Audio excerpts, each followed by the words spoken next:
I'm Cole Haddon, and welcome back to 5 a.m. Story Talk.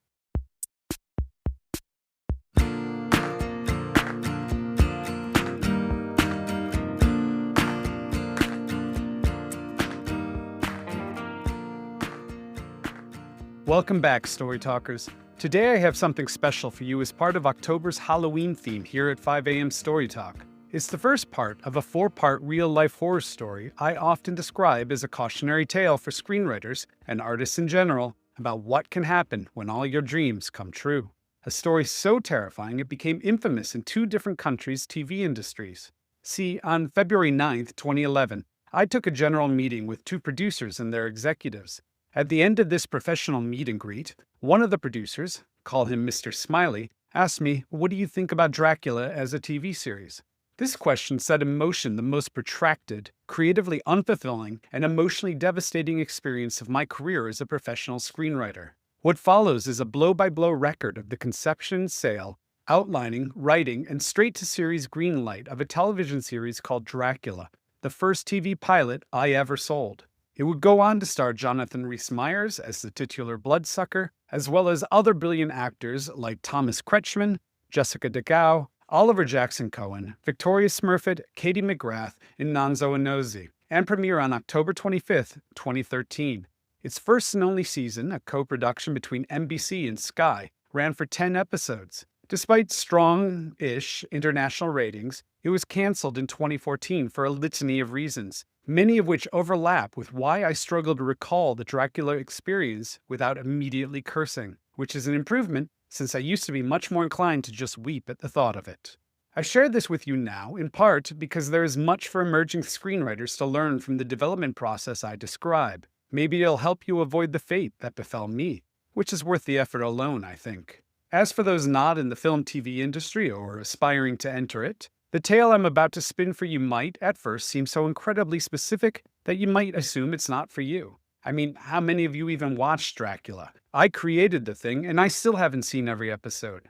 But hey, stick around anyway, because I think what I'm about to tell you is going to resonate with anyone who has cared about their jobs, has struggled to create something meaningful with their work, who has dreamed of something, anything, as much as I had, becoming a filmmaker since I was barely a teenager. Let's do this then. You're about to listen to part 1 of The Horror of Dracula, the unbelievable true story of the 2013 TV series. Another episode will be published in 2 days. The final 2 episodes will be published next week. Each episode is comprised of details drawn from personal emails, which is why dates, sometimes even the time of day, are so precise. It's all too absurd to believe, but it happened. It took me years to recover from the experience. Brace yourselves.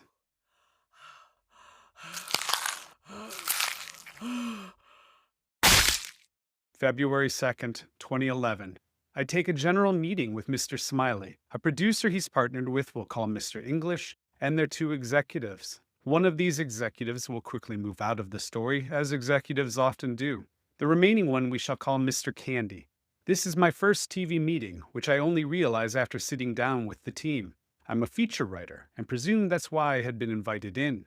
I don't even have a TV agent yet. In a way, I'm not wholly wrong, as the producers have read a script I wrote called Hyde, a reinvention of the Dr. Jekyll and Mr. Hyde novel that recently landed me on the blacklist. At the end of the meeting, Mr. Smiley asks me, "What do you think of Dracula as a TV series?" He obviously wants to reinvent Dracula, as I did with Mr. Hyde. My first reaction is, that's a stupid idea. But instead of saying that, I tell him that would be tricky, given how unsympathetic Dracula is, but hey, let me think about it. I go home and get to work because Hyde was adapted from a graphic novel I wrote for Dark Horse Comics. Dracula is intended to appear in one of the sequels, and I have already worked out a new origin for the character, inspired by the true story of Vlad Tepes, whom Dracula author Bram Stoker had similarly been inspired by. In other words, I intend to steal from myself for my TV take on the novel. February 9th. After rewatching a slew of classic vampire films including Nosferatu, Dracula, Vampire, The Return of the Vampire, The Horror of Dracula, Black Sunday, Captain Kronos, Vampire Hunter, and the 1992 Bram Stoker's Dracula, all to get in the right creative mood, as well as to work out where I can substantively shift away from familiar vampire tropes. I send my take document to the producers, as I will henceforth refer to the collective. In this email, I note the following. What you'll find are explanations of the new origin of Dracula and who his archenemies, the Order of the Dragon, are, along with a dozen or so other character descriptions. Sprinkled into all of this are references to what could be explored in Season 1. There are definitely a lot of great story and character dynamics to play with. While half of what is in this initial take document didn't show up in the pilot or series, much of the series' ultimate DNA can be found in these descriptions. Here are two of the most important bits from the document as far as I'm concerned.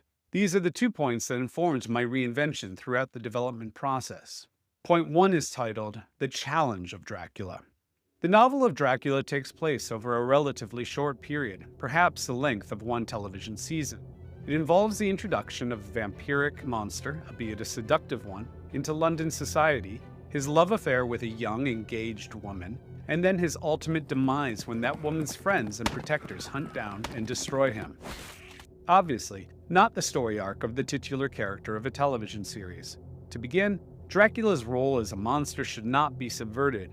He might have much humanity and perhaps even goals we might admire, but he is, at his core, a monster who thrives on the taking of human lives. He is, in other words, the ultimate conflicted bad boy. Men hate him, and women want to be with him. Because of this, Dracula is both a protagonist and a villain for us. If audiences are to root for him, he must consequently have a goal that, despite who and what he is, trumps his evil. This goal will tie into his new origin story. Point 2 in this document is titled, A New Origin for Dracula. Dracula was not always a vampire. He was Vlad III, known variously as Prince of Wallachia, Vlad the Impaler, and Vlad Dracul in the 14th century. Dracul, meaning dragon, was the name given to him by the Order of the Dragon, a powerful cult of knights sworn to protect the Christian cross. Generally, this meant opposing Ottoman, Muslim expansion, and of course the machinations of the, quote, devious Jew, unquote. The Order of the Dragon, like Vlad III, actually existed.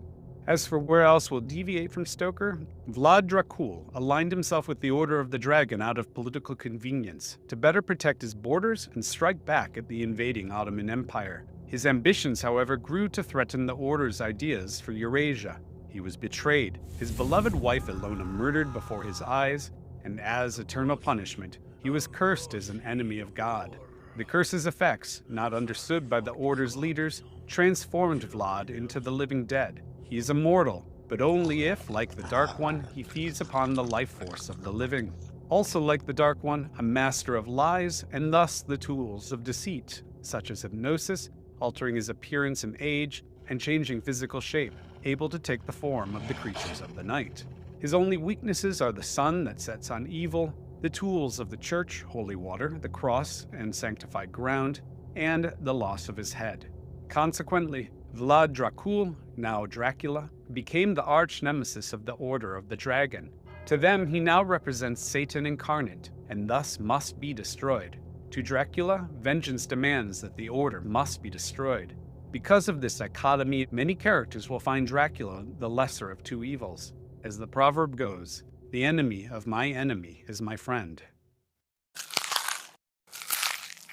February 10th. One day later, the producers call to say how happy they are. Well, that was easy, right? They have two small notes, which I quickly answer. It's important to point out that this is the last time I do any work on this potential project until I tell you otherwise. I email my team of representatives, henceforth referred to as my reps. This is that email. Just got off the phone with Mr. Smiley, who spent 10 minutes telling me why he and Mr. English thought my Dracula document was brilliant. They want to try and get me in front of Gore Verbinski, or if that doesn't work, directors of equal caliber ASAP. February 16th. Gore Verbinski has passed because he's too busy with other projects to focus on anything new, or so I'm told. You hear things like this a lot when your work is sent to directors. I always assume it means they hated what you sent them. I'm then emailed a new directors list. Directors the producers hope to induce to attach to direct this pilot solely based on a pitch document I spent 6 hours working on. But I find the giant names on it so silly that I immediately stop taking the project seriously and don't think about it for a very long time. Here's the list I was sent. Quentin Tarantino, Robert Rodriguez, Michael Bay, Jim Cameron, Jim you'll note, not James, Jon Favreau, Rob Marshall, Chris Nolan, again Chris, not Christopher, Zack Snyder, Darren Aronofsky. My reps find the list similarly unrealistic. They never liked this project anyway. All insisted from the start that no broadcast or cable network, these were the days before streaming, would invest in a vampire project, not after the success of the Twilight films. Everyone is vamped out, I'm told. All screenwriters need to know that you should always ignore your reps when they say things like this, as your reps will always be wrong. I mean, I had previously been told zombies were dead too, then blam, The Walking Dead and 8,942 other zombie films and TV series happened. Okay, correction. Your reps are not technically wrong when they say these things. These sentiments are always true at the moment they utter them, but their relevance generally expires by the time your conversation with them ends. Middle of August, exact date unknown. I sit down with my fiancée, whom I'm due to marry on October 15th, roughly 2 months away, and tell her the dream is dead. After selling 2 feature screenplays out of the gate, one of them being the aforementioned Hyde, I've failed to secure new work in the past 20 months. Whatever heat I had has dissipated. There's $115,000 on our credit cards we can't pay back, and let's not even talk about college debt here, a wedding still to pay for with what savings remains, and $3,000 left after that. Even if I go to my father for a loan, it wouldn't be enough to sustain us for more than another month or 2 after we return from our honeymoon.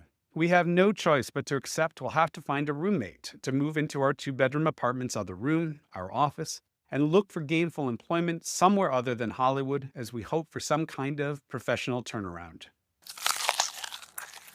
September 10th. Out of nowhere, I receive an email from the producers. I haven't heard from them for half a year at this point. I'm informed for the first time that every studio and network they pitched Dracula to passed on it. But a VP at NBC apparently forgot he passed. Upon hearing the pitch from the producers for a second time, this VP, call them the fixer, this will eventually make sense, jumped on it. Dracula, a project I had completely forgotten about, is being pitched to Bob Greenblatt, the head of NBC, the guy with nobody else to creatively answer to, at this very moment. I'm so broke, I almost consider praying to whatever non-existent god that will help me.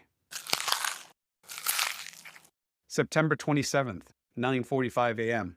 Okay, not so fast. It wasn't being pitched to Greenblatt after all. It first had to be pitched up the ladder, including to NBC's international team, which would be involved before it reached him. But hey, it's with Greenblatt now. An email from the producers informs me, but the fixer also says that the enthusiasm is high enough, including from international over there, that even if Greenblatt passes, the studio on the fixer side will still likely want to develop the script. Late afternoon. Mazel tov, you sold a TV pilot, Mr. Smiley announces into my ear. I look at the cell phone I'm holding, mouth hanging open, unsure if I heard that correctly. But I didn't imagine it. NBC has agreed to pay me to write a pilot for Dracula. I ring my reps. One of them exclaims, "Fuck me, are you serious?" I had asked this very same rep to follow up with the producers a week ago to see how things were going, but they never bothered to because, as I previously mentioned, nobody took this project seriously because everyone is vamped out. Mazel tov, you sold a TV pilot. Fuck me, are you serious? Yep, this is Hollywood.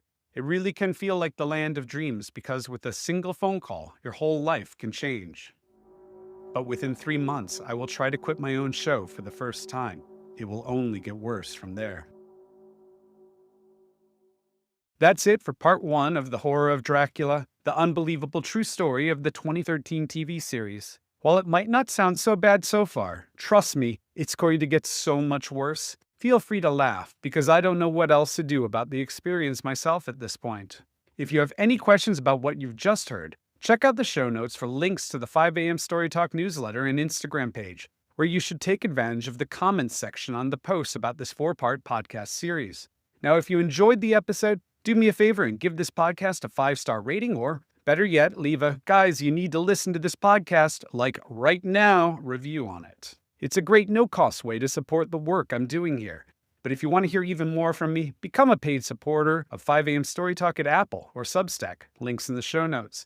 You'll get access to exclusive bonus episodes in which my guests break down seminal pieces of art from their lives, and at Substack, hundreds of arts and culture articles, most focused on writing and screenwriting. Most importantly, you'll help me keep the lights on here at 5 a.m. Story Talk. A multimedia experiment like this obviously takes a ton of work, and I hope you're getting as much from it as I am.